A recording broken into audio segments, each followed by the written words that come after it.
وہاں اس نازل ہونے والی رات کو شب قدر نہیں قرار دیا گیا، لیکن قرآن جب نازل ہوا تو اس رات کو شب قدر بنا دیا گیا اور 1000 مہینوں سے زیادہ بہتر رات بنا دی گئی۔ کیوں؟ اس لیے کہ جو ہے نا جہاں چاہت رسول پاک صلی اللہ علیہ وسلم کی تھی، رات کو فضیلت دینے کا ذریعہ قرآن کو بنایا گیا۔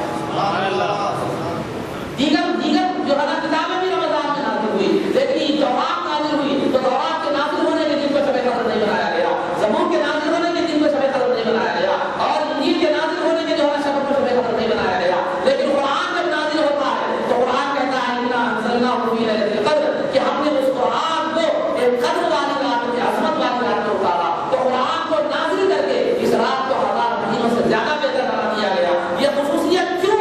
دیگر کتابوں کو بھی نازل ہوئی تھی، لیکن ان راتوں کو یا ان دنوں کو کوئی ایسی عظمت اور فضیلت حاصل نہیں، لیکن صرف قرآن نازل ہونے سے یہ عظمت اور فضیلت دی گئی کہ اس رات کو 1000 مہینوں سے بہتر قرار دیا گیا۔ کیوں؟ اس لیے کہ یہاں صرف قرآن نازل ہونا مقصد نہیں تھا، یہ رات جو عطا کی گئی، اس میں جو قدر و فضیلت عطا کی گئی، یہ قرآن کے نازل ہونے کی وجہ سے نہیں، ساتھ ہی ساتھ فکر مصطفیٰ تھی، ساتھ ہی ساتھ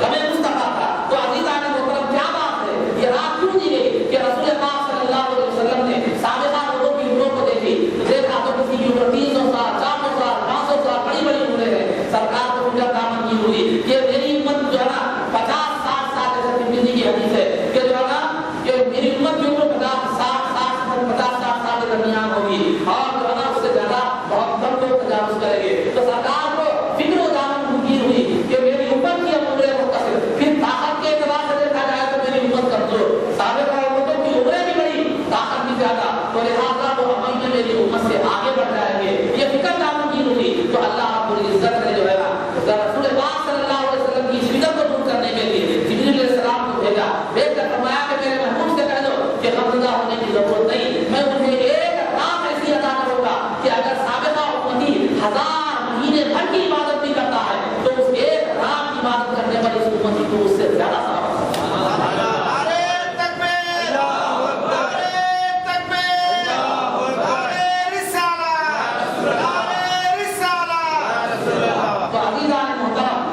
شب قدر کو فضیلت جو دی گئی، ذریعہ تو قرآن بنا، لیکن پیچھے جو چیز جو اسپرٹ کار فرما ہے وہ رسول پاک صلی اللہ علیہ وسلم کی امت کے تعلق سے فکر ہے۔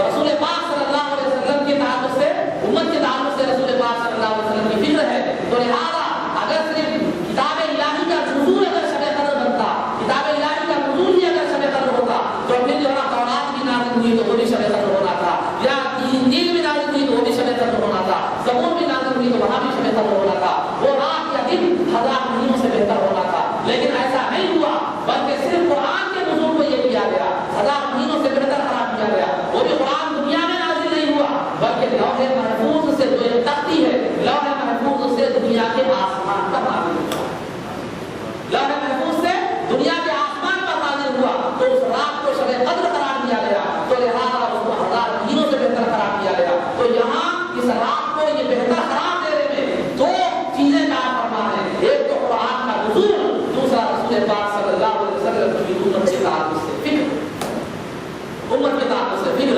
تو عزیزان محترم رسول پاک صلی اللہ علیہ وسلم نے اتنی فکر کے ساتھ، امت کے تعلق سے اتنی جستجو کے ساتھ تڑپ کر غمزدہ ہو کر اللہ رب العزت سے یہ رات حاصل کی ہے، تو ہمارا کام یہ ہے کہ اس حاصل شدہ چیز کو قدر کریں اور اس رات کو غفلت کے بجائے عبادت میں گزارنے کی کوشش کریں، اس رات کو غفلت کے بجائے عبادت میں گزارنے کی کوشش کریں۔ اگر آپ تڑپ کر کوئی چیز حاصل کر لیتے ہیں اور اگر کسی کو وہ چیز عطا کرتے ہیں، اگر وہ قدردانی نہ کرے تو پھر یہ تکلیف کی بات ہوگی۔ مثال کے طور پر اور بڑی مشکل سے کوئی چیز حاصل کر کے اگر آپ کو دے دیا اور آپ نے اس کی قدردانی نہیں کی تو پھر ظاہر سی بات ہے یہ سامنے والے کو جو حاصل کرنے والا ہے اس کو تکلیف ہوگی۔ تو لہٰذا رسول پاک صلی اللہ علیہ وسلم نے بڑی فکر کے ساتھ، جستجو کے ساتھ اس رات کو حاصل کیا ہے، تو پھر ہمیں چاہیے کہ اس کی قدردانی کرے، بجائے لہو و لعب اور کھیل کود میں گزارنے کے جو ہے نا اس رات کو عبادت میں گزارے، دعاؤں میں گزارے، تلاوت کلام مجید میں گزارے۔ اسی کی طرف جو ہے نا سورت میں اشارہ فرمایا گیا ہے، 3 مرتبہ ليلۃ القدر کہا گیا ہے۔ اس سورہ جو ليلۃ القدر کی جو سورت قدر کی جو سورت نازل ہوئی ہے اس میں 3 مرتبہ ليلۃ القدر کا ذکر ہے۔ ایک مرتبہ فرمایا گیا انا انزلناہ فی ليلۃ القدر، یقیناً ہم نے اس قرآن کو ایک قدر والی عظمت والی رات میں اتارا۔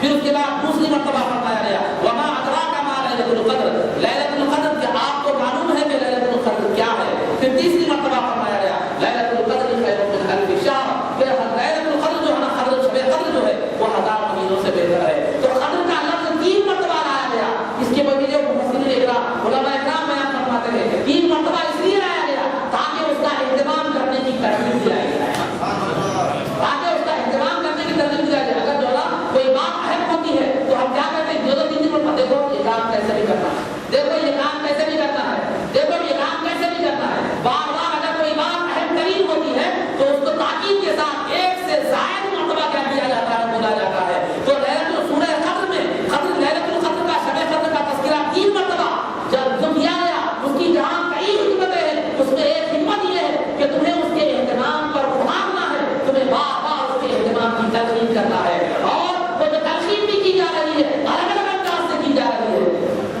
تلقین بھی کی جا رہی ہے تو الگ الگ انداز سے کی جا رہی ہے۔ مثال کے طور پر میں آپ کو 10 روپے دے کر کوئی چیز لانے کے لیے بھیجا، 100 روپے دے کر میں کہا کہ حدیث لے آؤ، حدیث لے آؤ، تو مجھے بتانا ضروری ہے میرے پاس مہمان آئے ہوئے ہیں، میں نے آپ سے حدیث منگایا، میں نے کہا 100 روپے دے کر کہا دیکھو حدیث لے کر آؤ، پھر تھوڑی دیر کے بعد کہا حدیث لے کر آؤ، پھر تھوڑی دیر کے بعد کہا حدیث لے کر آؤ، 3 مرتبہ بھی بولا، لیکن 3 مرتبہ بھی مطالبہ حدیث کا ہی ہے، لیکن یہاں انداز الگ الگ ہے۔ شب قدر کا اہتمام کی جو تلقین کی جا رہی ہے وہاں انداز الگ الگ ہے۔ پہلے تو بتایا گیا انا انزلناہ فی لیلۃ القدر، یقیناً ہم نے اس قرآن کو ایک عظمت والی قدر والی رات میں اتارا، پہلے اس کی عظمت کی وجہ بتا دی گئی، پہلے اس کی عظمت کی وجہ بتا دی گئی، پھر اس کے بعد سوال کر کے اہمیت بتا دی گئی وما ادراک ما لیلۃ القدر، کیا آپ کو معلوم ہے کہ لیلۃ القدر کیا ہے؟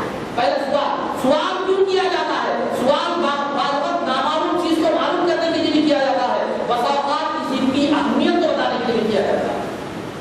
مثال کے طور پر جو ہے نا کوئی اچھی بزرگ عالم دین ہے، ایک عالم دین ہے، آپ جو ہے نا اپنے دوست سے ان کا تعارف کروانا ہے تو کیا ہوتے ہیں آپ معلوم یہ کون ہے، یہ کون ہے معلوم، یہ فلاں مولانا ہے، بڑے عالم دین ہے، یہ بڑے اللہ والے ہیں، یہ بڑا علم رکھنے والے ہیں، بڑی دین کی فہم رکھنے والے ہیں، تو پہلے سوال کر کے جو ہے نا اس کو متوجہ کر کے ان کی عظمت بتاتے ہیں۔ تو سوال کرنا بسا اوقات نامعلوم چیز کو معلوم کرنے کے لیے بھی ہوتا ہے، اور بسا اوقات جو ہے نا اس چیز کی عظمت اور اہمیت کو بتانے کے لیے بھی ہوتا ہے۔ تو یہاں لیلۃ القدر کی عظمت اور اہمیت کو بتانے کے لیے پہلے ذہنوں کو سجوڑا جا رہا ہے، تو آپ تمہیں معلوم ہے کہ کیا چیز ہے لیلۃ القدر، اس کے بعد بتایا جا رہا ہے لیلۃ القدر خیر من الف شہر، لیلۃ القدر 1000 مہینوں سے بہتر ہے، 1000 مہینوں سے بہتر ہے۔ تو 3 مرتبہ تذکرہ کیا گیا، 3 مرتبہ بھی الگ الگ انداز، ایک مرتبہ اس کی عظمت کی وجہ بتا دی گئی کہ اس کی عظمت کی وجہ کیا ہے، قرآن نازل ہو رہا ہے، دوسری مرتبہ پھر سوال کر کے بتایا گیا کہ وہ کیا چیز ہے مجھے معلوم بھی ہے، پھر تیسری مرتبہ اس کی عظمت بتا دی گئی۔ تو بار بار لیلۃ القدر کی تلقین کی گئی، شب قدر کی تلقین کی گئی، تاکہ مختلف انداز سے بتایا گیا۔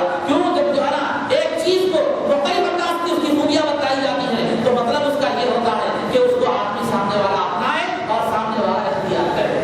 مثال کے طور پر اگر ایک آپ سامان بیچتے ہیں، کاروباری ہے، ایک سامان تجارت بیچتے ہیں، تو آپ جو ہے نا کبھی کیا کر رہے ہیں، سامان یہ سامان پورا برانڈیڈ کمپنی کا ہے، پھر اس کے بعد کہتے ہیں کہ اس کی جو ہے نا اس کی لائف بہت زیادہ ہے، پھر کہتے ہیں کہ جو ہے نا اس کی گارنٹی اتنی زیادہ ہے، پھر کہتے ہیں کہ جو ہے نا اس کی ریسیل چالو ہے، پورا تو مختلف اوقات میں آپ کیا کر رہے ہیں، اس کی مختلف خوبیاں بیان کر رہے ہیں، مقصد کیا ہے، سامنے والا گراہک اس کو اہمیت دے اور اس کو حاصل کرے۔ تو لہٰذا بلا تشبیہ و تمثیل میں سمجھانے کے لیے میں ایک مثال دیا، تو شب قدر کو مختلف انداز میں اس کے اہتمام کی تلقین کی جا رہی ہے، کبھی اس کی فضیلت کا سبب بتایا جا رہا ہے، کبھی سوال کر کے اس کی عظمت بتائی جا رہی ہے، کبھی اس کی ذاتی کیا اہمیت ہے وہ بتایا جا رہا ہے۔ یہ سب کیوں کہا کیوں کیا جا رہا ہے؟ کہ اللہ رب العزت کا اس میں کوئی فائدہ ہے، کہ رسول پاک صلی اللہ علیہ وسلم کا اس میں کوئی فائدہ ہے؟ نہیں، مقصود الہی یہ ہے کہ میرے محبوب نے تڑپ کر غمزدہ ہو کر جس قدر کو امت کے لیے حاصل کیا ہے، امت اس کی قدردانی کرے، اس کی عبادت کے ذریعے سے اس کی قدردانی کرے،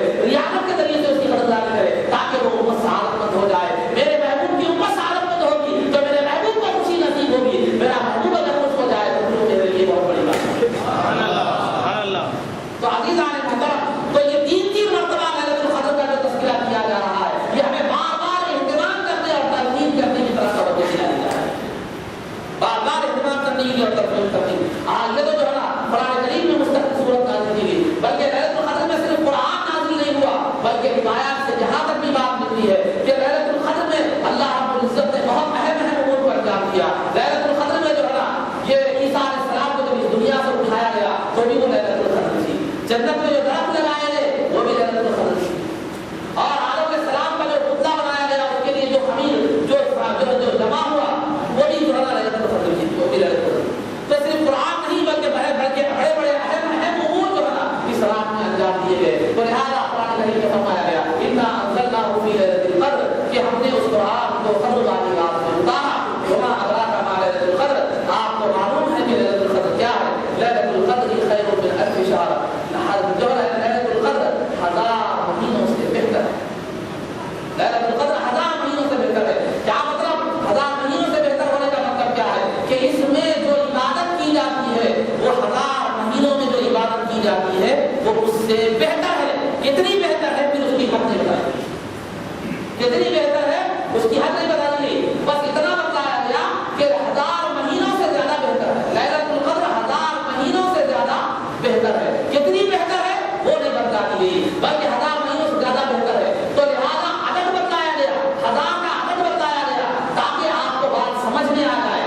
اور کیونکہ یہاں دو چیزوں کا بتلانا مقصود ہے. ایک تو آپ کو ليلة القدر کی اہمیت سمجھانا مقصود ہے, دوسرا اللہ کی عطا اور اس کے فضل کو سمجھانا مقصود ہے.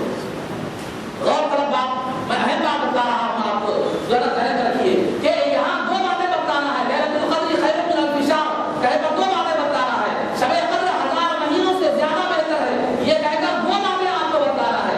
ایک بات تو یہ کہ 1000 کا لفظ کہہ کر تمہیں جو ہے نا سمجھانا ہے کہ 1000 مہینوں سے 1000 مہینوں میں جو عبادت کی جاتی ہے ليلة القدر کی عبادت, ایک رات کی عبادت 1000 مہینوں کے برابر ہے. یہ تمہیں سمجھانا ہے, تمہیں کثرت کی طرف بلانا ہے, زیادہ ثواب بتلا کر تمہیں ترغیب دلانا ہے. دوسرا جو ہے نا 1000 مہینوں سے زیادہ بہتر ہے, وہ کتنی زیادہ بہتر ہے, وہ فضل الہی کی طرف اشارہ ہے, وہ فضل الہی کی طرف اشارہ کرنا ہے. 1000 کا عدد تمہیں سمجھانے کے لیے بولا گیا.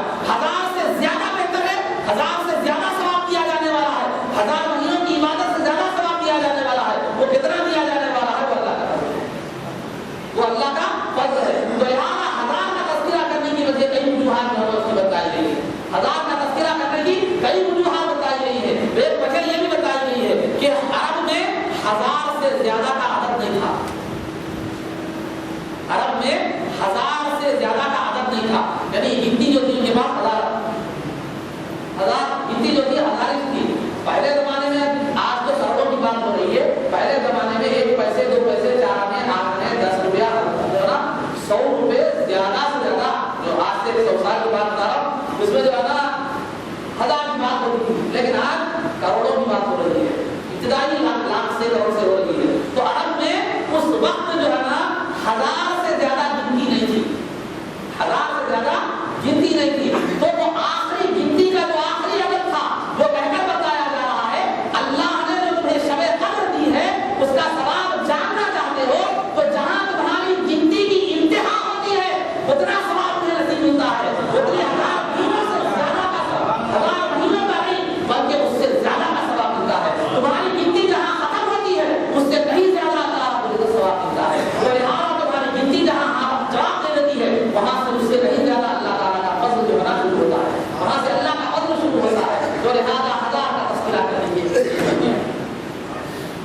تو تمہاری گنتی, تمہارا عدد, تمہارا جو ہے تمہارے اعداد, تمہارے شمار, تمہارا گننا جہاں ختم ہوتا ہے وہاں سے اللہ کا فضل شروع ہوتا ہے. تو 1000 مہینوں سے زیادہ اللہ تعالیٰ عطا فرماتا ہے. تو لہٰذا یہ تذکرہ 1000 کا تذکرہ کرنے کی ایک وجہ ہے. اب وجوہات تو بہت زیادہ ہے لیکن مختصر میں آپ کے سامنے بات کرتا کروں. اس کے بعد آگے فرمایا گیا تنزل الملائکۃ والروح, اس رات میں فرشتے اور جبریل امین اترتے ہیں. اس رات میں فرشتے اور جبریل امین اترتے ہیں. عزیزان محترم ایک بات یاد رکھیے, جبریل امین تمام فرشتوں کے سردار, جبریل امین تمام فرشتوں کے سردار ہیں. تو لہذا جبریل امین صرف انبیاء کے پاس آیا کرتے تھے بھائی یہی آئے تھے. جبریل امین 1,24,000 انبیاء آئے ہیں, انبیاء کے پاس آنے والا فرشتہ ہے, وہ انبیاء کے پاس آنے والا اللہ کا قاصد ہے. لیکن اس امت کی شان دیکھیے, جو فرشتہ انبیاء کے پاس آتا تھا اس فرشتے کو اللہ رب العزت ليلة القدر میں امت محمدیہ کے پاس بھیج رہا ہے, اور 1 مرتبہ 2 مرتبہ نہیں, ہر سال بھیج رہا ہے. جو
ارے یہ مقام، یہ عظمت، یہ شرافت، یہ بزرگیاں ہماری پہچان ہی ہے تو رسول پاک صلی اللہ علیہ وسلم سے ہے۔ وہاں سے ہٹ جاؤ گے، ان سے نسبت و تعلق کو توڑ لو گے تو نہ تم گھوڑے سکے کی طرح ہو جاؤ گے، تم گھوڑے سکے کی طرح ہو جاؤ گے۔ تمہاری مثال ایسی ہے کہ اس نوٹ کی طرح ہے جس پر گورنر کی دستخط ہوتی ہے، اگر نوٹ پر گورنر کی دستخط نہ ہو، حکومت کا اسلام نہ ہو تو وہ نوٹ سوائے کاغذ کے ٹکڑے میں کچھ نہیں ہے۔ تو مسلمانوں، اے امت محمدیہ، تمہاری قیمت بھی مصطفیٰ کے اسلام سے ہے، مصطفیٰ کی علامت سے ہے، مصطفیٰ کی نسبت سے ہے، تمہاری پہچان سرکار کے غلام ہونے کی حیثیت سے ہے۔ آقا کو بھول جاؤ گے تو پھر دنیا میں تمہاری کوئی پہچان نہیں رہے گی۔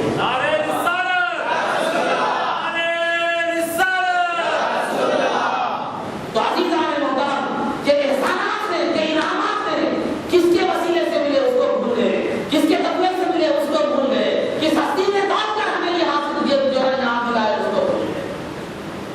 کسی نے کیا خوب بات کہی، ظالموں تم نے کلمہ پڑھانے کا احسان نہ رکھا۔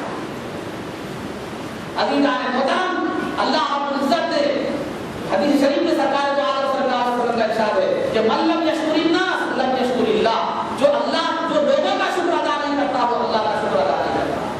تو لہذا اللہ نعمت دینے والا ہے، جس کے ذریعے سے تمہیں نعمت ملی ہے اس کا بھی شکر کرنا ہے۔ اللہ اگر تمہیں 10,000 روپے دیتا ہے، اگر میرے وسیلے سے دیتا ہے تو میری بھی شکر گزاری، اللہ کی بھی شکر گزاری ضروری ہے۔ تو لہذا شب قدر جیسی نعمت ہمیں ملی ہے تو سرکار کے وسیلے سے ملی ہے، تو جہاں اللہ کی شکر گزاری ہم پر ضروری ہے، سرکار کی شکر گزاری بھی ہمارے لیے ضروری ہے، اور ان کا احسان مند ہونا ضروری ہے اور احسان فراموش نہیں ہونا چاہیے۔ تو آج کی رات فرشتے جیسی نورانی مخلوق اتر رہے ہیں، صرف اترنے کا کوئی اور مقصود نہیں ہے، کوئی اور مقصد نہیں ہے، اس امت کی دعاؤں پر آمین کہے، ان کے لیے اللہ رب العزت کی بارگاہ میں دعائے رحمت کرے۔ وجہ کیا ہے؟ وجہ کیا ہے؟ وجہ یہ ہے، کئی وجوہات بتائی گئی ہیں۔ ایک وجہ تو یہ ہے کہ جب انسان کو آدم علیہ السلام کو پیدا کیا گیا، آدم علیہ السلام کو پیدا کیا گیا تو فرشتوں نے کہا، اللہ رب العزت نے اعلان کیا وَإِذْ قَالَ رَبُّكَ لِلْمَلَائِكَةِ إِنِّي جَاعِلٌ فِي الْأَرْضِ خَلِيفَةً، کہ اللہ رب العزت نے فرشتوں سے کہا کہ میں زمین میں اپنا خلیفہ، اپنا نائب بنانے والا۔ تو انسان اللہ کا نائب ہے، انسان اللہ کا خلیفہ ہے۔ اللہ نے انسان کو اپنے نائب ہونے کا مرتبہ عطا فرمایا، تو انسان اپنے مقام کو سمجھے اور اپنے مرتبے کو سمجھے تو پھر جو ہے نا اس کے لیے بہت بڑی بہتر بات ہوگی اور اس حساب سے زندگی بسر کرنے کی کوشش کرے۔ تو فرشتوں نے کہا أَتَجْعَلُ فِيهَا مَن يُفْسِدُ فِيهَا وَيَسْفِكُ الدِّمَاءَ، أَتَجْعَلُ فِيهَا مَن يُفْسِدُ فِيهَا وَيَسْفِكُ الدِّمَاءَ، اے باری الہ، کیا تو ایسی قوم کو پیدا فرمائے گا جو آگے چل کر زمین میں خون ردی کرے گی، فساد مچائے گی؟ وَنَحْنُ نُسَبِّحُ بِحَمْدِكَ وَنُقَدِّسُ لَكَ، جو ہے نا ہم تیری تسبیح بیان کرتے ہیں، تیری پاکی بیان کرتے ہیں، خلافت کے زیادہ حقدار تو ہم۔ تو ایسی قوم کو پیدا کر رہا ہے، ایسی قوم کو اپنا خلیفہ بنا رہا ہے جو زمین میں جا کر خون ریزی کرے گی، فساد کرے گی۔ یہاں ضمن میں آپ کے سامنے ایک بات بتاتا چلوں، ابھی آدم علیہ السلام کی پیدائش ہو رہی، مدعا بنایا جا رہا، ابھی دنیا پیدا نہیں ہوئی، ہم پیدا نہیں، ابھی دنیا پیدا ہی نہیں ہوئی، ابھی آدم علیہ السلام کو کی خلافت کا اعلان کیا جا رہا ہے، ابھی آدم علیہ السلام کی پیدائش کا مرحلہ چل رہا ہے۔ تبھی فرشتوں نے کہا کہ یہ قوم جا کر آگے خون ریزی کرے گی، فساد مچائے گی۔ تو فرشتے جو سرکار کے غلام ہیں، سرکار کے غلام ہیں، ان غلاموں کو انسان ابھی پیدا نہیں ہوا، دنیا میں نہیں بھیجا گیا، اس کے بعد کے حالات کا اسے فرشتوں کو علم ہے، تو پھر اگر سرکار کو علم ہو تو کیا بڑی بات ہے؟ سرکار کو اگر غیب کا علم ہو تو کیا بڑی بات ہے؟ سرکار کے غلاموں کو علم ہے کہ ابھی آدم علیہ السلام دنیا میں بھیجے بھی نہیں گئے اور اولاد بھی نہیں لی، ابھی دنیا بسی بھی نہیں انسانوں سے، لیکن فرمان ہے فرشتے کہہ رہے ہیں کہ زمین میں فساد مچائے گئے، خون ریزی کریں گے۔ تو فرشتوں کو جب اگر مخلوق کا علم ہو سکتا ہے تو سرکار کو اگر علم ہو تو کیا بڑی بات ہے؟ تو اس نے بات کی میں نے کی۔ اس کے بعد اللہ تعالیٰ نے فرمایا انی اعلم ما لا تعلمون، تمہیں جو آدم کو جو میں خلیفہ بنا رہا ہوں اس میں جو حکمت ہے وہ تم نہیں جانتے، میں جانتا ہوں، تم نہیں جانتے، میں جانتا ہوں۔ تو لہٰذا شب قدر میں اللہ رب العزت ان فرشتوں کو بھیجتا ہے جبریل علیہ السلام کے ساتھ کہ دیکھو جس انسان کو خلیفہ بنانے پر تم نے اعتراض کیا تھا، جس کی خلافت کے اعلان پر تم نے کہا تھا کہ یہ زمین میں فساد مچائے گی، یہ زمین میں فتنہ مچائے گی، خون ریزی کریں گے،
دی ہے اس میں ایسے مواقع دیے ہیں، اس کا جو ہے ہمیں لحاظ رکھنا چاہیے، اس کو ہم جو ہے نا غنیمت سمجھنا چاہیے، یا تو عبادت میں گزارے یا تو جو ہے نا آرام کر کے جو ہے نا فجر کی نماز جماعت سے پڑھنی چاہیے۔ کیونکہ مسلم شریف کی حدیث ہے کہ جو ہے نا جو عشاء کی نماز جماعت سے پڑھ لیتا ہے اس نے آدھی رات قیام کرنے کا ثواب پا لیا، جو فجر کی نماز جماعت سے پڑھتا ہے وہ آدھی رات جو ہے نا عبادت کرنے کا اسے ثواب ملا ہے۔ تو لہٰذا عصر اور عشاء اور فجر دونوں اگر جماعت سے ہوتی ہے تو ساری رات عبادت کا ثواب ملے گا، اور جو آدمی ان دونوں کا اہتمام کر کے بھی پھر رات میں عبادت کرتا ہے تو وہ الگ رہتا ہے، پھر وہ ثواب الگ ہے۔ تو عزیزان محترم، تو یہ موقع چند دن باقی ہے، پھر آئندہ زندگی نصیب ہونا ہو۔ آج پہلی شب ہے، اس کے بعد کبھی 3-4 شبیں موجود ہے، 23، 25، 27، 29، یہ شبوں کو جو ہے نا یہاں سلسلہ شروع ہوا ہے، اللہ نے وقت دیا ہے، زندگی دی ہے، تو اس کا اہتمام کرے، اس میں عبادت کرنے کی کوشش کرے اور عبادت کی عادت میں اس کو جو ہے نا گزارنے کی کوشش کرے، تاکہ یہ موقع غنیمت سمجھے اور تاکہ وہ سعادت مندی حاصل کرے۔ دنیا کے معاملے میں اگر ہمارے پاس کوئی موقع اگر دنیا حاصل کرنے کا اگر ہوتا ہے تو ہم کتنی کوشش کرتے ہیں۔ آج جو ہے دنیا میں اگر کوئی کپڑوں کی دکان والا جو ہے یہ اعلان کر دے کہ ایک کے ساتھ ایک فری ہے، اگر ایک جوڑے کے ساتھ ایک فری اگر اعلان کر دے تو وہاں سب سے زیادہ جو ہے ہماری تعداد ہوتی ہے، اب سب سے زیادہ ہماری تعداد ہوتی ہے، کیونکہ ایک کے ساتھ ایک فری ہے۔ وہ نہیں دیکھتے کہ پیچھے پرانا سامان نکال رہا ہوں اور پرانا اسٹاک ختم کر رہا ہوں، سب نہیں دیکھتے، خود نہیں دیکھتے، لیکن مانگ پیش نظر کیا ہے؟ ایک خریدو تو 2 آ رہے ہیں، ایک خریدو تو 2 آ رہے ہیں، تو دوڑ دھوپ اور کوشش جدوجہد سب کچھ جو ہے نا ہم کرنے لگتے ہیں، اور بہت جو ہے نا وہ موقع چھوٹ نہیں دیتے۔ مسلمانوں ذرا سوچو، ایک کے بدلے میں ایک فری آ رہا ہے تو جو ہے نا ہم اس کے لیے دوڑ دھوپ کر رہے ہیں، ایک کے بدلے میں 1000 آ رہے ہیں، 1000 سے زیادہ آ رہے ہیں، تو پھر وہاں دوڑ دھوپ کیوں ہے؟ ایک کے بدلے میں 1000 سے زیادہ ثواب مل رہا ہے تو وہاں دوڑ دھوپ کیوں نہیں؟ ایک کے بدلے میں ایک ملتا ہے تو دنیا میں دوڑ دھوپ لگ رہے ہیں۔ تو سمجھنے کی ضرورت ہے، یہ موقع ہمیشہ نہیں آتے، قیامت میں حسرت کرنے والے لوگ 2 طرح کے ہوتے ہیں، ایک تو وہ لوگ جنہوں نے جو ہے عبادت نہیں کی، ریاضت نہیں کی، نیک کام نہیں کیے، وہ قیامت میں حسرت کرنے والے ہوتے ہیں کیونکہ ان کے پاس ثواب نہیں رہتا، لیکن دوسرے لوگ وہ ہیں جو عبادت کیے، ریاضت کیے، لیکن پھر بھی حسرت میں ہوں گے، کیوں؟ وہاں اللہ نے اپنے فضل و کرم سے ثواب جو نیکیوں کا جو بے انتہا ثواب جو عطا فرمایا ہوگا، وہ ثواب دے کر یہ حسرت کریں گے کاش اور زیادہ ثواب ہو کرتے اور زیادہ عمل خیر کرتے اور نیکیاں کرتے جو بہتر ہوتا تھا۔ تو عزیزان محترم، یہ رات جو ہے نا فرشتے اترتے ہیں، ہماری دعاؤں پر آمین کرتے ہیں، ہم ہمارے لیے دعائیں رحمت کرتے ہیں، اور یہ رات 1000 دنوں سے بہتر ہے، اس کی عبادت 1000 دنوں سے بہتر ہے۔ تو ہمیں چاہیے کہ اس کو غفلت میں نہ گزاریں، یہ اللہ کا فضل ہے، یہ اللہ کا فضل ہے کہ آخری 5 راتیں رکھے، 10 رکھتے دو۔ سرکار نے فرمایا شب قدر کو آخری رہے گی 5 راتوں میں، 10 راتوں میں تلاش کرو، 10 راتیں 5 ہیں، 21، 23، 25، 27، 29، تو آخری 5 راتوں میں تلاش کرنے کا حکم دیا گیا۔ یہ فضل ہے کہ 5 راتوں میں تلاش کرنے کا حکم دیا گیا، لیکن اگر جو ہے 10 راتوں میں تلاش کرنے کا حکم دیا جاتا تو ہم اور بیدار ہو جاتے، 10 راتوں میں تلاش کرنے کا حکم دیا جاتا تو ہم اور بیدار ہو جاتے تھے۔ اب جو ہے نا اور دوسری بات، دوسری حکمت، شب قدر کو آخری دہر میں رکھا گیا، پہلے دہر میں رکھا گیا، شب قدر کو آخری دہر میں رکھا گیا، پہلے دہر میں رکھا گیا۔ وجہ کیا ہے؟ وہ بھی ہمارے اوپر مہربان ہے۔ اب آپ بولے یہ وہ کیسے مطلب پہلے دہر میں رکھا تو تراویح کا تہار پڑھنے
جو کمزوری کی وجہ سے عبادتوں میں کوتاہی ہو سکتی تھی، شب قدر کے ذریعے سے عبادتوں میں اور زیادتی ہو اور جو ہے اس میں اہتمام ہو اور ثواب کی زیادتی ہو۔ پہلا پورا کا پورا رمضان ایک مسلمان ایک امت محمدیہ صلی اللہ علیہ وسلم کا امتی غنیمت کے ساتھ ثواب جو ثواب کے ساتھ گزارے، غفلت میں اور کوتاہی نہ گزارے۔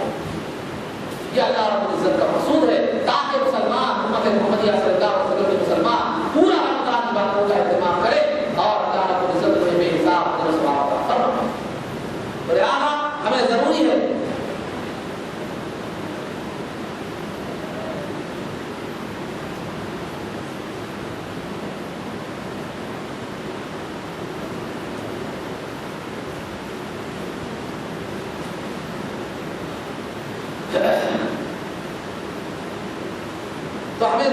کہ ان راتوں کا اہتمام کرے اور اس رات میں جو ہے نا عبادت کا جہاں تک معاملہ ہے، عبادت میں جو ہے نا کوئی مخصوص عبادت نہیں، جو بھی عبادت جو ہے نا مختلف عبادتیں کریں، کیونکہ 1000 مہینوں سے زیادہ عبادت کا ثواب ملنے والا ہے۔ اگر آپ نماز پڑھیں گے تو اگر شب قدر نصیب ہو جائے تو 1000 مہینوں سے زیادہ جو ہے نمازیں پڑھنے کا ثواب ملے گا۔ قرآن کی تلاوت کریں گے، شب قدر نصیب ہو جائے تو 1000 مہینوں سے زیادہ تلاوت قرآن کا ثواب ملے گا۔ تو اس لیے جو ہے نا اس رات میں کوئی مخصوص عبادت نہیں بلکہ مختلف عبادتیں کیجیے۔ اس میں جو ہے نا 2 فائدے ہیں۔ ایک فائدہ ہے جو میں نے ابھی بتا دیا، مختلف عبادتوں کا جو ہے کرنے کا کے 2 فائدے ہیں۔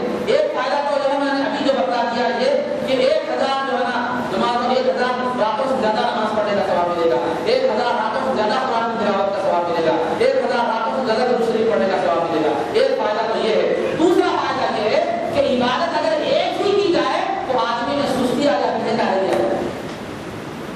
عبادت اگر ایک ہی کی جائے، صرف نمازیاں پڑھتے رہے نمازی پڑھتے رہے تو سستی اور کاہلی آ جاتی ہے۔ تھوڑی دیر نماز پڑھیے، اس کے بعد تلاوت قرآن کیجیے، پھر اس کے بعد سرکار پر درود بھیجیے، پھر اس کے بعد دعائیں کیجیے، پھر اس کے بعد زیارت قبول کیجیے۔ ایسی مختلف عبادتیں کریں گے تو جو یہ جو چینجز ہوتے رہیں گے طبیعت میں، جو عبادت میں چینجز ہوتا رہے گا تو یہ سستی میں کمی کا باعث ہو جاتا ہے۔ اہتمام زیادہ کر سکتے ہیں آپ اور زیادہ سے زیادہ عبادت کر سکتے ہیں، ورنہ ایک ہی عبادت میں اگر آپ لگے رہیں گے تو سستی اور کاہلی پیدا ہونے کے امکانات زیادہ ہیں۔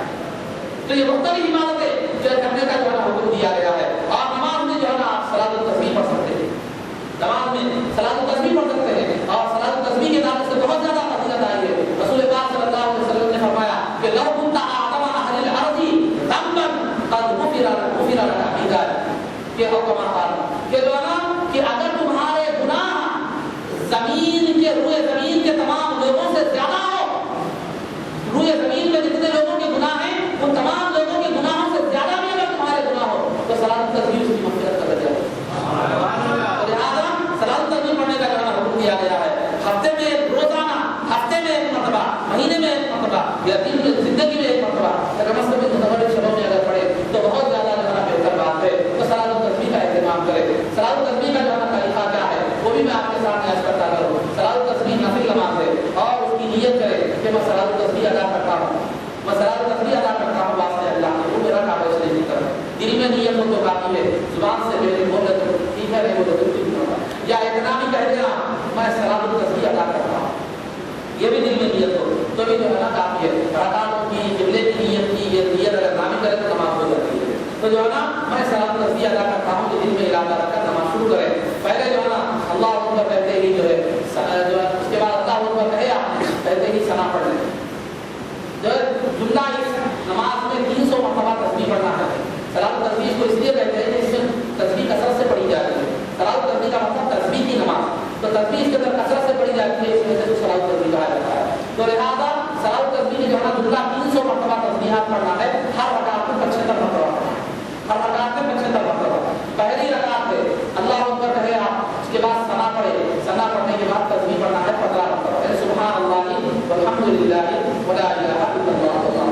تیسرا کرنے کا آدھا حصہ، تیسرا کرنے کا آدھا حصہ، تو سبحان اللہ والحمد للہ ولا الہ الا اللہ۔ سبحان اللہ تو آپ پڑھتے ہیں، الحمد للہ تو آپ پڑھتے ہیں، لا الہ الا اللہ اللہ پڑھتے ہیں۔ یہ چار سبحان اللہ، الحمد للہ، لا الہ الا اللہ، اس کو ملا کر پڑھنا ہے سبحان اللہ والحمد للہ ولا الہ الا اللہ۔ تو لا الہ الا اللہ آسانی سے سبحان اللہ، الحمد للہ کرنا اور اللہ ٹھیک ہے۔ تو یہ 4 سبحان اللہ یہ تسبیح جو ہے نا آپ پڑھیں۔ ثنا پہلی رکعت میں ثنا پڑھ لیے، ثنا پڑھنے کے بعد 15 مرتبہ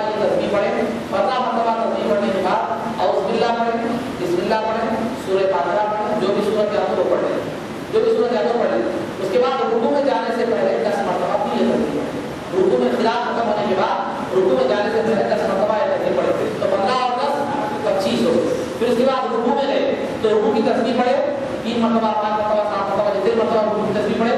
پڑھنے کے بعد جو ہے پھر 10 مرتبہ یہ پڑھے یہ تسبیح پڑھے. کتنے مرتبہ آئے 35. اس کے بعد رکوع سے جب اٹھیں تو رکوع سے اٹھنے کے بعد 10 مرتبہ پڑھے. کتنے ہو گئے 45 مرتبہ ہو گئے. اس کے بعد سجدے میں چلے جائیں تو پہلے سجدے کی تسبیح ہونے کے بعد 10 مرتبہ پڑھے. کتنے مرتبہ ہو گئے 45 10 55 ہو گئے. پھر اس کے بعد سجدے سے سر اٹھاتے ہیں تو دونوں سجدوں کے درمیان 10 مرتبہ پڑھے تو 55 اور 10 65. پھر اس کے بعد دوسرے سجدے میں چلے جائیں تو دوسرے سجدے میں جانے کے بعد تسبیح کے بعد کیا کریں پھر جا کر 10 مرتبہ سجدے کی تسبیح کے بعد 10 مرتبہ پڑھیں تو جملہ 76 مرتبہ ہو گیا. ایک رکعت ہو گئی. اس کے بعد پھر دوسری رکعت کے لیے کھڑے ہوں تو پھر 15 مرتبہ ہر رکعت میں شروع میں 15 مرتبہ پڑھنا. دوسری رکعت کے لیے کھڑے ہوں تو 15 مرتبہ تسبیح پڑھیں پھر بسم اللہ پڑھیں سورہ فاتحہ پڑھیں ضم سورہ پڑھیں پھر رکوع میں جانے سے پہلے 10 مرتبہ پھر رکوع میں 10 مرتبہ رکوع سے اٹھنے کے بعد 10 مرتبہ پہلے سجدے میں 10 مرتبہ سجدے سے اٹھنے کے بعد 10 مرتبہ پھر دوسرے سجدے میں 10 مرتبہ ہو گیا 75 ہو گئے. اس کے بعد سجدہ ہوگا 2 رکعت کے بعد اتحیات پڑھ کے اٹھ جائے صرف اتحیات پڑھ کے اٹھ جائے. پھر تیسری رکعت شروع ہوگی پھر 15 مرتبہ پھر بسم اللہ سورہ فاتحہ ضم سورہ پھر رکوع میں جانے سے پہلے 10 مرتبہ رکوع سے اٹھنے کے بعد 10 مرتبہ پھر جو ہے نا سجدے میں جانے کے بعد 10 مرتبہ سجدے سے اٹھنے کے بعد 10 مرتبہ پھر سجدے میں جانے کے بعد 10 مرتبہ پھر اس کے بعد تیسری رکعت کو مطلب چوتھی رکعت کے لیے کھڑے ہو جائیں پھر 15 مرتبہ تسبیح پھر بسم اللہ سورہ فاتحہ ضم سورہ پھر جو ہے نا رکوع میں جانے سے پہلے 10 مرتبہ پھر تشہد. اس کے بعد آخری رکعت میں دوسرے سجدے میں 10 مرتبہ پڑھنے کے بعد اوپر قاعدے میں بڑھ جائیں گے. اس کے بعد تحیات وغیرہ پڑھ کر جو آپ ختم کر دیں. یہ صلاۃ التسبیح کا طریقہ ہے. اب صلاۃ التسبیح میں جو ہے نا آپ جو ہے نا تسبیحات یاد رکھنے کی بات کرتے ہیں. یاد رکھنے کا مسئلہ کیسا یاد رکھنا 15 مرتبہ تو آپ آسانی سے ہلے چلے بیٹھنا 1 2 3 4 ایسا یہ ایسا نہیں یا تسبیح لے کے کریں گے ویسے ضرورت نہیں ہے آپ کو. یہ انگلیاں جو آپ ہاتھ باندھتے ہیں آہستہ سے انگلی کو دباتے چلے جانا ہے. ایک مرتبہ پڑھے دوسری مرتبہ پڑھے تیسری مرتبہ پڑھے ہلکا سا انگلی کو جو ہے نا پریس کرتے ہیں تھوڑا سا دبا لیں یا تھوڑا سا اٹھا لیں. یہ جو ہے آپ کے جملے کا ایک انداز ہو سکتا ہے ایک انداز یہ بھی ہو سکتا ہے. تو لہٰذا صلاۃ التسبیح کی بہت زیادہ فضیلت ہے آپ کی رات میں بلکہ ہر سمے قدر میں صلاۃ التسبیح کا جو ہے زیادہ سے زیادہ آپ کو 15 منٹ 10 تا 15 منٹ میں جو ہے یہ نماز ہو جائے گی. اس کے بعد قرآن کریم کی تلاوت کیجیے اس کے بعد درود شریف پڑھیے استغفار کیجیے اللہ تعالیٰ سے اپنے گناہوں کی مغفرت طلب کیجیے پھر دعا کیجیے اپنے لیے بھی محرومین کے لیے بھی اور گناہ کی زیارت قبول بھی کیجیے قبروں کی زیارت کیجیے. یہ جو ہے اعمال شب قدر میں تمام کے تمام اعمال کرنا ہے لیکن ان تمام کے ساتھ اس بات کا خاص طور پر بات یاد رکھیے کہ عشاء اور فجر کی نماز جماعت کے ساتھ ادا ہو. اگر آپ تمام رات عبادت کریں اے فجر کے وقت جو ہے نا سو گئے تو پھر وہ تمام رات کا عبادت کرنا بے گا ہو جائے گا جبکہ فجر کی نماز اگر جماعت سے نہ ہو تو لہٰذا اہتمام جب کر رہے ہیں تو فجر کی نماز جب تک طبیعت میں چستی ہے بشاشت ہے طبیعت میں جب تک اچھی نشاط ہے اس وقت تک عبادت کرے. اگر نیند غالب آ جائے بہت زیادہ نیند آ جائے تو سو جائے لیکن فجر کی نماز جماعت کا اہتمام کرے. تو اللہ نے ہوتا تو میں نے آپ بتانا یہ مقصود ہے کہ شب قدر میں جو ہے نا فرشتے نازل ہوتے ہیں اور اللہ کی اپنے ہر ہزار مہینوں سے زیادہ کا ثواب دینے کا وعدہ فرمایا ہے.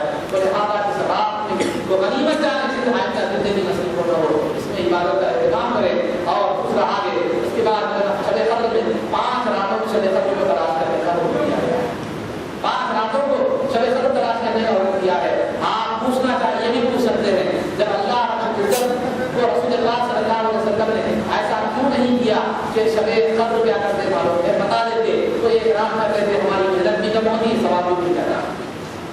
محنت بھی کم ہوتی ثواب بھی مل جاتا. اگر ہمیں ایک سوال یہ پیدا ہو سکتا ہے آج کل جو ہے نا ہم مختصر سے شارٹ کٹ میں جانے کی جو ہے نا بہت مزاج ہمارا ہے تو جو ہے نا ایک رات میں بتا دیا جاتا ہے کہ فلاں 27 رات شب قدر ہے یا جو ہے 21 رات شب قدر ہے یا 23 رات 25 رات بتا دیا جاتا تو ہم اہتمام کرتے. باقی رات میں رات کو جلنے کی ضرورت بھی پیش نہیں آتی اور پھر ایک رات میں سو کے جو ہے نا کیسا بھی کر کے شب قدر کر لیتے اور جو ہے نا عبادت کر لیتے اور سب سے سب فائدہ ہو جاتا.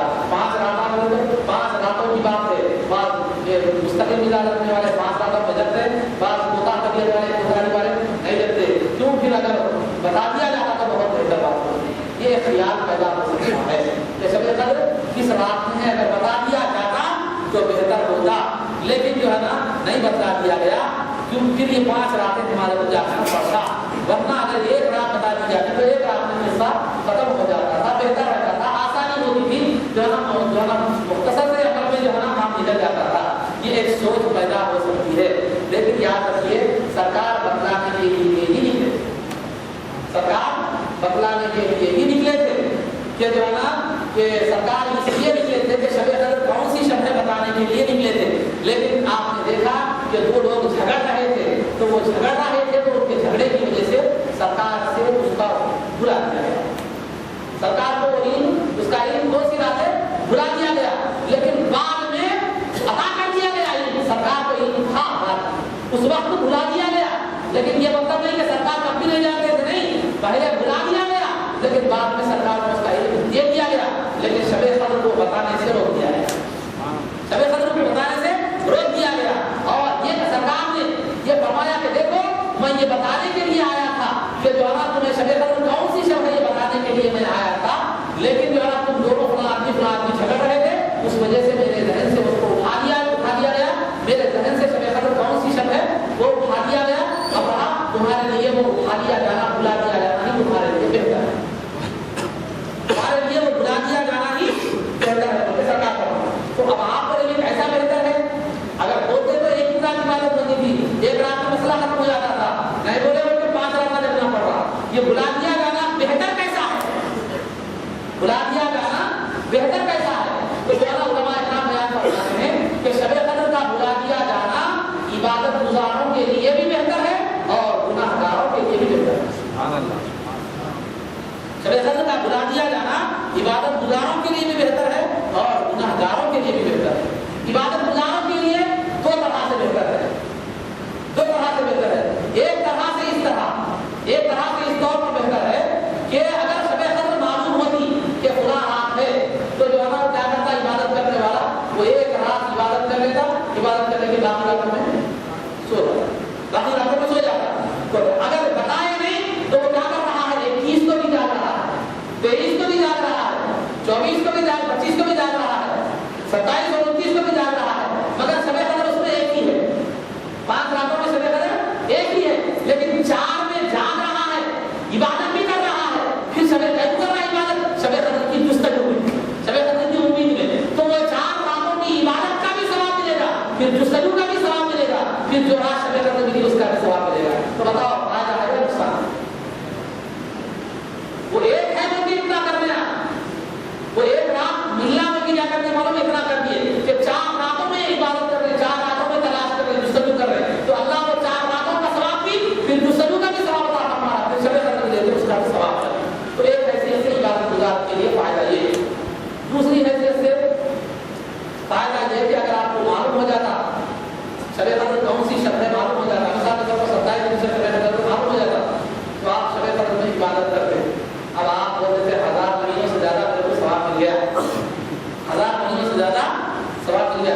یہ سال 4 مہینوں کا ثواب میرے کو مل گیا، آپ ایک رات عبادت کر کے آپ پکا گارنٹی مل گئی. یہ سال 4 مہینوں کا ثواب میرے کو مل گیا. اب کیا ہے دیکھیے اتنا ثواب مل گیا، تیرے سال اتنا ثواب مل گیا. اب دیکھیے میرے بات ہے کہ آپ کی عبادتوں میں کوتا ہے، عبادتوں میں بس اتنا ثواب ہے میرے پاس، اتنا بے پیارا سے بس کافی ہے، اتنا ثواب. 80 سال 4 مہینوں کا ثواب میرے پاس ہے. میرے ساتھ شب قدر میں لگی ہے پھر 83 سال، میرے ساتھ لگی ہے پھر 83 سال. تو ایسا کیا ہو جاتا ثواب کی زیادتی کی وجہ سے عبادتوں میں کوتاہی پیدا ہوتی ہے. دوسرا ثواب کی زیادتی کی وجہ سے تکبر بھی آ سکتا ہے، ثواب کی زیادتی کی وجہ سے تکبر بھی آ سکتا تھا. تو لہٰذا اگر رات معلوم ہوتی وہ ایک رات عبادت آدمی اہتمام کر لیتا تو ثواب کی زیادت باقی راتیں چھوڑ دیتا تو وہ راتیں جاگنے کی عبادت سے بھی محروم ہو جاتا، جستجو سے بھی محروم ہو جاتا. اور دوسرا کیا تکبر میں بھی مبتلا ہو جاتا اور عبادت میں کوتاہی آ جاتی. اس وجہ سے کیا کر دیا گیا، رات کو نہیں متعین کر دیا، رات کو بتلایا نہیں، ڈکلیئر نہیں کیا گیا. اس طرح یہ عبادت گزارنے کے لیے فائدہ ہے. دوسرا گناہ گاروں کے لیے اس رات کو جگہ اٹھا دیے جانے میں، بلا دیے جانے میں، متعین نہیں کرنے میں گناہ گاروں کے لیے فائدہ یہ ہے. گناہ گاروں کے لیے فائدہ یہ ہے کہ بعض لوگوں کی طبیعتیں ایسی ہوتی ہیں، شب برات ہو، شب قدر ہو، رمضان ہو، بقرعید ہو، ہر وقت جو ہے وہ گناہ کم عائد رہتے ہیں، ان کی طبیعتوں میں خود گناہ ہوتا ہے، کبھی بھی گناہ نہیں چھوٹتا. تو لہٰذا اگر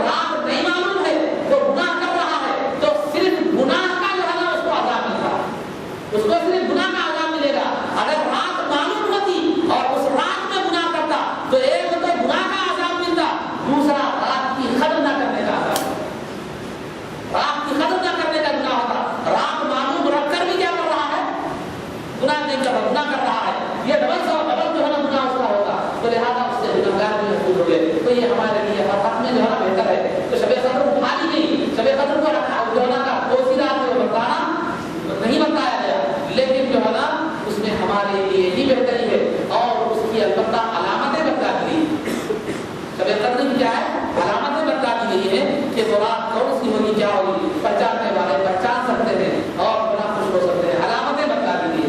علامتیں سب میں جو مضبوط علامت شب قدر کی جو ہمارے سے بتائی گئی ہے وہ سب میں مضبوط علامت جو بعض علامتیں اس میں بعض ایسے ہیں بعض عام لوگوں کو نظر آتی ہیں بعض کا تعلق خواص سے اللہ کے خاص بندوں سے ہی ہے. تو لہٰذا ایک عام علامت جو شب قدر کی جو بتائی گئی ہے احادیث مبارکہ میں وہ یہ ہے کہ اس کے دوسرے دن جو سورج نکلتا ہے اس میں شعاعیں اور تیزی نہیں ہوتی بلکہ 14ویں رات کے چاند کی طرح ہوتا ہے. شعاعیں نہیں ہوتی, شعاعوں میں تیزی نہیں ہوتی بلکہ 14ویں رات کی طرح کیا ہوتا ہے چاند کی طرح وہ ہوتا ہے. وہ بالکل پیلے ٹکیا کی طرح کیا ہوتا ہے وہ ہوتا ہے. وہ شب قدر سمجھ جانا کہ اس رات اس سے پہلے جو رات ہوئی وہ شب قدر یہ رات. دوسری علامت بھی بتا دی گئی ہے وہ رات بالکل صاف اور شفاف ہوگی. اس میں نہ گرمی ہوگی نہ سردی ہوگی بلکہ کتے بھی نہیں ہوں گے, کوئی حادثہ نہیں ہوگا, کوئی طوفان نہیں آئے گا, کوئی آندھی نہیں آئے گی. ایسی مختلف علامتیں سمندر کا پانی کھارا ہوگا. ایسی بہت سی علامتیں ہیں کہ ہر ایک کو علامتیں نظر آئے یا نہ آئے ضروری نہیں ہے. لیکن ایک عام بات یہ ہے کہ اس دن دوسرے دن کا جو سورج ہے وہ بالکل جو ہے صاف اور شفاف ہوگا. اس میں شعاعوں میں اس کی تیزی نہیں ہوگی. وہ اس لیے نہیں ہوگی کہ رات میں جو فرشتے آئے تھے وہ دن میں سورج نکلنے کے بعد آسمان کی طرف جا رہے ہوں گے تو وہ فرشتے نورانی مخلوق ہے. ان کا نور سورج کی روشنی کے سامنے آ جائے گا جس کی وجہ سے وہ جو ہے نا سورج کی روشنی ماند پڑ جائے گی, سورج کی روشنی دھیمی پڑ جائے گی اور وہ روشنی میں تیزی جو ہے نا نہیں ہوگی. تو ابھی کا محترم یہ شب قدر کی علامت ہے اور یہ فضیلت اور یہ جو ہے نا اس کے اہتمام میں تعلق سے باتیں بتائی گئی. تو بہرحال ہمیں چاہیے کہ یہ 5 راتیں جو ہے اس کو جو ہے نا اس کے ساتھ جو ہے اہتمام کے ساتھ گزارے اور جو ہے نا اس کے اہتمام کے ساتھ گزارے, اس کی عبادت کا اہتمام کرے تاکہ اللہ رب العزت کی سعادت سے برابر ہوں. ایک سوال یہاں پر جو ہے نا آیا ہے, خیر یہ مضمون سے متعلق جو ہے نا سوال تو نہیں ہے لیکن آخر کے دور کے لحاظ سے یہ جو ہے اس کا جواب دینا مناسب سمجھا جا رہا ہے کہ جنت کی حقدار جماعت کون سی ہے, حق پر کون سی جماعت ہے. تو یہ جو ہے نا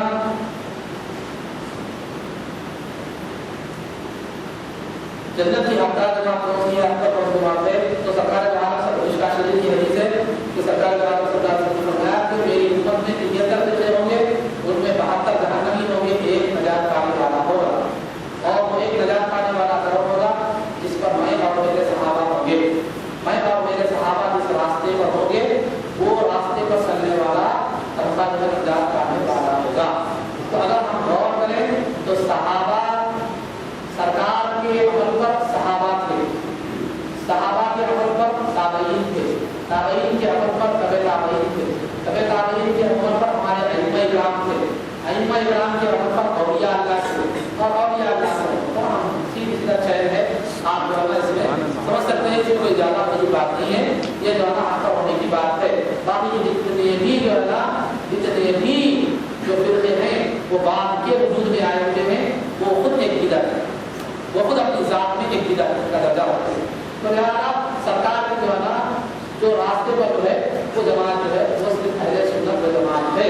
اہل سنت و جماعت کا نام ہی احادیث سے لیا ہوا ہے.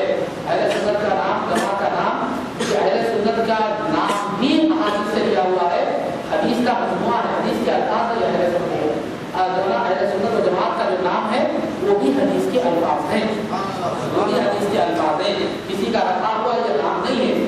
اور دوسری بات میں اہل سنت کے حق ہونے پر جو بات آپ کے سامنے رکھا ہوں, عام بات اگر ہم سوچیں تو ہر جماعت کا کوئی نہ کوئی بانی ہے, ہر جماعت کا کوئی نہ کوئی فاؤنڈر ہے, لیکن اہل سنت کے بانی رسول پاک صلی اللہ علیہ وسلم. دوسری بات, تیسری بات, انسان جو دنیا میں کوشش کرتا ہے عبادت کے حوالے سے زکات وغیرہ, تو جو بھی عبادت کرتا ہے وہ عبادت اس لیے کرتا ہے کہ اللہ کا قرب حاصل ہو, اللہ کی نزدیکی اسے حاصل ہو. تو آپ تاریخ اٹھا کر دیکھیے کہ اللہ کا قرب حاصل کسے ہوتا ہے. اللہ کا قرب اسی حاصل ہوتا ہے جس کی عبادت, جس کی دینی جدوجہد کیا ہوتی ہے مقبول ہوتی ہے. تو جس کی دینی جدوجہد مقبول ہوتی ہے وہ اللہ کا مقرب بندہ بنتا ہے, اور اللہ کے مقرب بندے طور پر ہمارے بزرگ اور لہٰذا